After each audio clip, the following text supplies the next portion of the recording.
नमस्कार, आपके साथ मैं हूं सबीना तामंग देशमुख। लोकसभा चुनाव के नतीजों के बाद से ही देश की राजधानी दिल्ली में तेजी से सियासी हलचलों पर सभी की नजरें आकर टिकी और इस वक्त की सबसे बड़ी खबरें जिन पर पूरे देश की नजर है आप तक पहुंचाते हैं। पहली सबसे बड़ी खबर यह है कि आज एनडीए की बैठक में 16 दलों के 21 नेता शामिल हुए। नरेंद्र मोदी को गठबंधन का नेता चुना गया सर्वसम्मति से और सरकार बनाने के लिए प्रक्रिया भी अब शुरू हो गई है। दूसरी बड़ी खबर यह है कि नरेंद्र मोदी 7 जून को सरकार बनाने का दावा पेश करेंगे और अगले दिन यानी कि 8 जून को वो तीसरी बार प्रधानमंत्री पद की शपथ ले सकते हैं। और तीसरी बड़ी सियासी खबर यह है कि इंडिया गठबंधन ने कहा है कि वो फिलहाल सरकार बनाने की कोशिश नहीं करेगी। भविष्य में अगर ठोस समर्थन मिला तभी सोचा जाएगा सरकार बनाने को लेकर। और चौथी बड़ी सियासी खबर यह है कि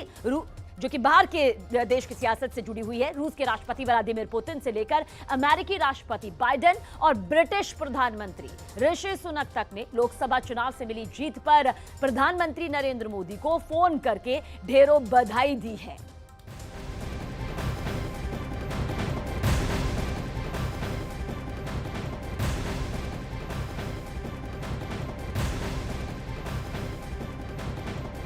और हमारे सहयोगी यतेंद्र इस वक्त हमारे साथ मौजूद है। यतेंद्र, सबसे पहले रुख आपकी तरफ करेंगे। क्या कुछ एनडीए की बैठक को लेकर जो तस्वीर आज सामने आई है, क्या निचोड़ उसका निकला है? आगे की सियासी तस्वीर क्या कुछ नजर आती है? देखिए, अगर एनडीए की बैठक का निचोड़ की बात करेंगे तो सीधा एक लाइन में है कि सरकार प्रधानमंत्री मोदी के नेतृत्व में एक बार फिर से बनने जा रही है, यानी कि तीसरी बार नरेंद्र मोदी शपथ लेने जा रहे हैं। क्योंकि जब एनडीए की मीटिंग शुरू हुई तभी नीतीश कुमार ने फुल सपोर्ट देते हुए कहा कि अब सरकार गठन में देरी नहीं करनी चाहिए, जिसका कह सकते हैं समर्थन चंद्रबाबू नायडू ने भी किया। और वहाँ पर मौजूद जितने भी घटक दल के सदस्य मौजूद थे, सहयोगी दल मौजूद थे, उन्होंने भी तुरंत इस बात पर अपनी स्वीकार्यता दी और सर्वसम्मति से नरेंद्र मोदी को एनडीए ने अपना नेता चुन लिया। यानी कि 8 जून को नरेंद्र मोदी एक बार फिर से यानी कि तीसरी बार प्रधानमंत्री पद के तौर पर शपथ लेंगे। 7 जून को एनडीए की बैठक बुला ली गई है। यहाँ पर एनडीए के सभी सांसद औपचारिक तौर पर अपना नेता चुन लेंगे। क्योंकि पहले जब माना जा रहा था और इंडिया गठबंधन की तरफ से जो लगातार मैसेज आ रहे थे कि कहीं ना कहीं चंद्रबाबू नायडू नीतीश कुमार से वो संपर्क कर सकते हैं और जिस तरह की भूमिका पहले देखती रही है तो वो एनडीए में तोड़फोड़ या कह सकते हैं एनडीए में टूट की बात सामने आ सकती है। लेकिन आज जब बैठक हुई तो सब कुछ साफ हो गया। जो आप निचोड़ की बात कर रहे हैं वो अब सब कुछ सामने है, क्योंकि जो प्रस्ताव सामने आया उस पर सभी के साइन हो चुके हैं। एनडीए की बैठक सर्वसम्मति से बुला ली गई है और केवल औपचारिकता है कि वो एनडीए की बैठक जब होगी तो नेता चुना जाएगा और नेता के तौर पर प्रधानमंत्री यानी कि जो अभी कार्यकारी प्रधानमंत्री हैं नरेंद्र मोदी, उनके नाम का ऐलान किया जाएगा। उसके बाद राष्ट्रपति भवन में जाकर जो दावा पेश कर दिया जाएगा सरकार बनाने का। जी ठीक है यतेंद्र। अरुण आपकी तरफ रुख करेंगे क्योंकि लगातार आपकी नजर इंडिया गठबंधन की पूरी हलचल पर रही है। क्या सूत्रों के हवाले से यह बड़ी खबर निकलकर सामने आई है कि सरकार बनाने की कोशिश यहां पर नहीं होगी बल्कि मजबूत विपक्ष के तौर पर किस तरह से इंडिया गठबंधन की रणनीति होगी, इस पर भी हम अरुण से जवाब जरूर लेंगे। यतेंद्र, यहां पर क्योंकि अब एनडीए की एक अलग रणनीति जाहिर सी बात नजर आएगी, आपने पूरी डिटेल भी यहां पर दी है। इंडिया गठबंधन की अपनी एक अलग बैठक को लेकर तस्वीर यहां पर नजर आई है। क्या कुछ लगता है अब भविष्य के तौर पर एनडीए किस तरफ आगे बढ़ता हुआ 7 और 8 जून को बड़ी तस्वीर लेकर नजर आएगा? पूरी डिटेल एक बार फिर चाहेंगे आप दर्शकों तक पहुंचाएं।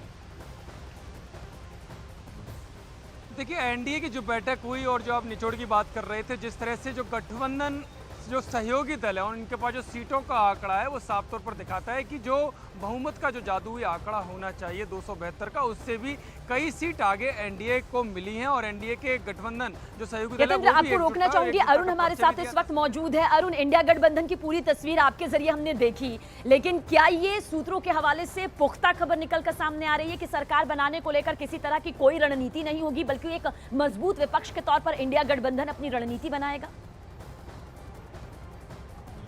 देखिए, संख्या बल नहीं है और नीतीश कुमार या फिर चंद्रबाबू नायडू से कोई सकारात्मक संदेश आया नहीं है और नहीं कोशिश की गई। उसकी वजह है कि दोनों नेता प्रधानमंत्री नरेंद्र मोदी के साथ नजर आए, सरकार बनाने का दावा जब पेश कर रहे थे उनके साथ चट्टान की तरह खड़े हैं। तो संख्या बल नहीं है, इसलिए सरकार बनाने की कोशिश नहीं करेगा इंडिया गठबंधन। लेकिन ये फिलहाल की बात है, आगे चल के अगर कोई ठोस आश्वासन मिलता है या उम्मीद बनती है तो जरूर इस दिशा में सोचेगा। लेकिन फिलहाल मल्लिकार्जुन खड़गे को ऑथराइज कर दिया गया है कि वो समान विचारधारा के दलों से बात करें और संख्या बल बढ़ाएं, जो संसद के अंदर और संसद के बाहर दोनों जगह जो घोषणा पत्र में वादे किए थे, जिन मुद्दों को उठाया था इंडिया गठबंधन के नेताओं ने, उस पर चर्चा और उस पर संघर्ष जारी रहे।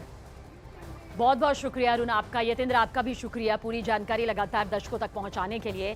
और आज दिल्ली में एनडीए गठबंधन के सभी दलों ने प्रस्ताव किस तरह से पास किया, वो खबर भी अब आपके सामने होगी।